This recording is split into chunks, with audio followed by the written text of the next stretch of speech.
Nyakoromoga juang pinyo wacho chano chakayanga chenro mar chulo weg lope mapaya madongo kundu okalo e lopegi kachiel kod karohala midano ni special economic zone.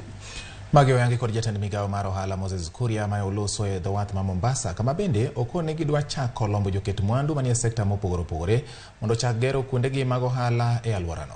Joja oko miwaleno ku county Mombasa. Esechegi machenro mag gedo mar apaya mar dongo kundu dhi karumo e kaunti ma Mombasa, piny owacho konegi kore mar sidho yanga gedo mar kar ohala midendo ni special economic zone. Jatend migao mar ohala Moses Kuria mane otimo limbe e wath ma Mombasa okoni gedo mar kar ohala no mabiro muonyo omenda maromo shillings bilion 39 ichan sidhi ayanga bang' tieko chudo mag weg lope ma chenro no biro kalo e puothegi. Talked about the issue of resettlement and compensation of the project affected persons, PAPs, and we've given ourselves the objective to avail land for resettlement and compensation.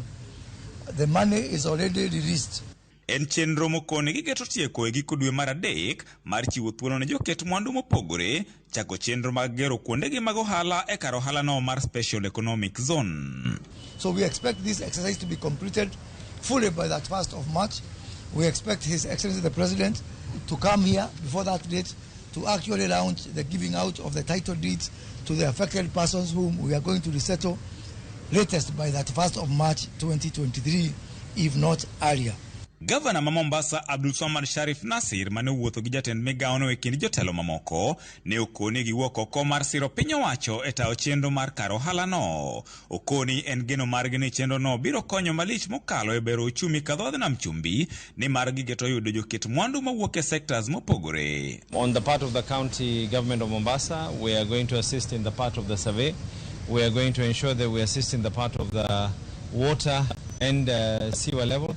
And equally, we will be seeking to talk to all the other political leaders so that the money for compensation is paid to the right people. We've agreed on the timelines, and as a national administration, as an enabler for this project, we are ready for it, and we are going to give it the due plan that is there. So we are ready for it. And we expect Dongo Kundu to be fully operational by 1st of July 2023. Other projects will continue all the way to 2025, but that will not stop investors from moving in, and we expect that by July it's going to be a beehive of activity. Okoni gisetimo winjruok timo lendo mar lombo joket mwandu manie sekta mopogore mar chopo lek mar piny owacho bero uchumi ma pacho ka e bwo chenro mageto lombo nyaka joket mwandu mawuok e pinje maoko manie sekta mopogore opogore. One is on agro-processing industries, second is oil and gas industries, and both upstream and downstream. The third one is on petrochemical industries. Fourth one is on green energy and renewables. The fifth one is on blue economy. The sixth one is water desalination and service provision. Kopogore gi bero chenro mag ohala, gedo mar dongo kundu bende geto duoko chien wach dhungruok mag gache kaachiel kod ohelni e chuny boma ma Mombasa. George Aoko, Ramogi TV, Mombasa.